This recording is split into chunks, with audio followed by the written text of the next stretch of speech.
All right, so today we're talking about the DJI Osmo 360 and how I've been using it for moto vlogging. So far, this camera has impressed me in so many ways, but also equally frustrated me. So today we're going to talk about how this camera has performed for me, and it just might not be what you think. So let's talk about the first reason why I picked up this camera. Prior to having a 360 cam, the only camera I had was my DJI Action 5. I use it strictly on my helmet, and it comes off every once in a while and stands alone when I do like a drive-by or some other unique shot. So I thought it would be beneficial to pick up a 360 cam. I know a lot of other moto vloggers are using them, and I wanted to give one a try. The reason I picked up a DJI Action Cam was because I'm already into that ecosystem. And the cool thing about this Osmo 360 is it uses the same batteries as my DJI Action 5. So before we get any further into the video, I just want to say if you're enjoying what you see here, go ahead and like and subscribe, hit that bell. We got a lot of stuff coming down the pipe and you don't want to miss it. I want to talk to you about some of the pros of the DJI Osmo 360. First things first, stabilization. I mean, all these action cameras have really great stabilization at this point, but this thing kills it. I've had zero issues. I've put this thing on the end of a selfie stick that's 6 feet long and it's been bouncing up and down on the motorbike, and you cannot even tell that the thing is moving. I mean, I'm aware that other companies are doing really great things, but stabilization on this camera is no problem at all. Next up is the ability to shoot 10-bit. The more data you can have, the better quality your video is going to be. And the fact that I can shoot that and I can shoot this camera in 8K, and when it's all stitched together, we still have an incredible 4K video is definitely a benefit, and I love that. Last but not least, a huge reason why I picked up this camera, and most likely the reason why I'm going to be picking up the new DJI Action 6 is the square sensor. For me, having the ability to use the same footage to grab horizontal and vertical video is huge. And with that square sensor, you can do that with this camera, and you'll be able to do it with all DJI Action cameras by the looks of things on down the road. All right, so now what I want to do is I just want to show you guys some of the footage that I got. I was able to mount the camera in a bunch of really cool places and get some really unique footage. So the first angle we're going to talk about here is the helmet cam.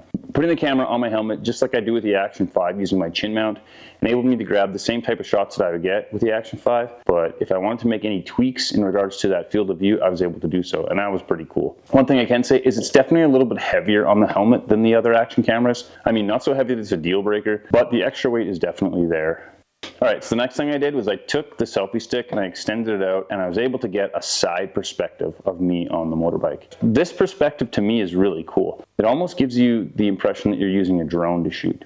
Being able to see things from that side angle just kind of takes your footage to the next level. One thing I do have to say is that for this, I was just sitting on the stick. I really wouldn't recommend doing this. If I were to continue using this in this way, I would definitely find a way to hard mount the selfie stick to the bike so that I could do things like stand up. And if I got into trouble and I needed to stand up, I wouldn't have to worry about the camera falling off the bike or getting caught in the bike or causing me to crash.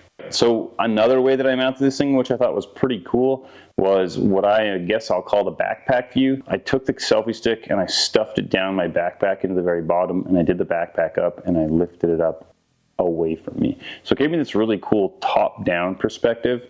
Again, some of these I wouldn't recommend riding for long periods of time. I just think it's cool maybe to grab, 30 seconds worth of B-roll footage, pop it out of the backpack, and then put it kind of in more of a predictable position. But as you can see in some of this footage, you get these really cool angles. And what I found with the backpack view is it worked really, really cool for vertical footage. Horizontal, it kind of looked awkward. I mean, from a composition standpoint, things just didn't look amazing. So I think if I were to use this backpack view, I'd use it for things like shorts and reels and more social media style footage. So something else I did was I mounted this to the frame of the bike itself on the right-hand side. If you looked at 300L Rally, I would say it was mounted kind of somewhere along where the passenger foot pegs fold down. And like I said, you can swing the camera in so many different ways, but the two ways I chose to swing the camera, just for the example footage here, was just to the swing arm, just so you could see the tire moving and you could see the dust flying. I thought that was a really cool view. And another way that I did it is I also pointed it right at the rear suspension. I mean, it gave you a really good impression on how soft and kind of gross the 300L Rally rear suspension is. but it also allowed me to see that suspension working, which I thought was a pretty cool angle. You never get to see that. And uniqueness makes B-roll just that much cooler. And what it did is it really just allowed me to see how unique and how valuable a camera like this could be. So the next thing I did was I mounted the camera just on the handlebars. And the handlebar mount for this camera, and I mean for all of these cameras, to me, is my least favorite. There has been times where I've even mounted my Action 5 on the handlebars, and I mean, it works if you're sitting down. You can get that perspective of me, the rider, kind of in my natural state. But one thing I really don't like is that if you stand up, which you do so much when you're riding dual sport, when you're out there riding trails, you just don't get to see the rider like you should. So I thought initially that I would just be able to adjust that angle and it would kind of make the footage look better. But what I found is I had to really zoom out and I had to zoom up, and it gave me this strange distorted view of me, the rider. So one thing that I would say, if you have the ability to take a camera like this, or any action camera for that matter, and lift it so that you can get that footage when you're standing, it's gonna make the footage look so much better. You just don't sit that much unless you're on the road or really smooth gravel when you're riding this style. Again, my least favorite way to mount an action camera, period. All right, so the last thing we're gonna talk about is my favorite way to mount this camera. I mounted it securely, and I would honestly say that I would keep it there for the duration of a ride. I mounted the camera to the crash bars. I mean, if you're crashing, you're gonna be in trouble, but the camera was so secure there, and I was able to grab a couple of really cool angles of the front suspension, and also kind of just not an awkward angle, but like, we'll call it an angle I never would have really thought of. If this was a camera that wasn't a 360 camera, I never would have pointed my Action 5 in the direction that I did. And as you can see, it just looks really cool. It just looks super badass. And without that ability to just kind of move the camera around and see what works, you'll never find angles like this. So in this case, I mean, I'm super grateful for the 360. All right, so now that I've talked about all the pros of this camera, we need to talk about the cons. We need to address the elephant in the room. And really, there's a couple things that I really do not like about this camera. First of all, the fact that the lenses are not replaceable, like the Insta360 X5, is a big deal. This camera in this situation, as an action camera, you should be able to replace the lenses. It's really gonna make me think about what I do with this camera, where I'm going to put it, and how I'm going to use it. Because essentially, once the lenses are scratched to a large degree, the camera is going to be useless. And that's just a huge bummer. So I think in the next iteration of this camera, which, you know, I'm really hoping for, DJI will address this problem and make those lenses replaceable. All right, so now let's get to the real con. And really, this has nothing to do with the camera itself and everything to do with DJI software. Now, I've looked at a couple other videos online, and when you start looking for a product, when you start to try to understand what a product can provide for you, YouTube is a great place to look. And I looked at a few videos and the software seemed great. But when I downloaded the software and tried to edit some footage, there was a really big issue. So let's talk about that issue.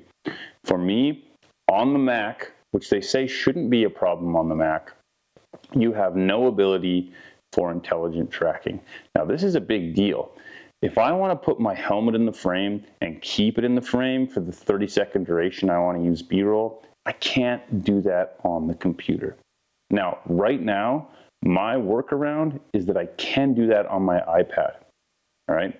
But here's the issue with that. I can do it on my iPad, but I can't use the roll feature on my iPad. I can use the roll feature on the Mac, but not on the iPad.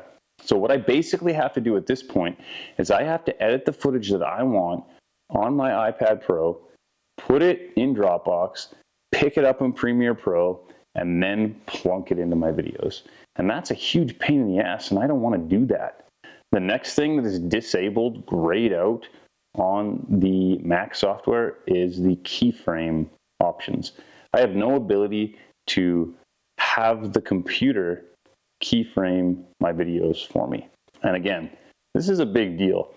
If you aren't able to edit the footage that this camera makes, it kind of makes the camera useless. So again, right now for me, the workaround is to use the iPad Pro app, edit my footage, send it into Dropbox, grab it, bring it into Premiere Pro, and use it that way.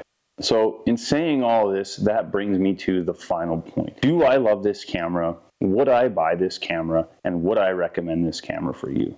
Okay, so here's my thoughts. If you already are invested in the DJI ecosystem, I would say this camera is still a good option for you. The things that it can do, the video quality, the stabilization is all amazing.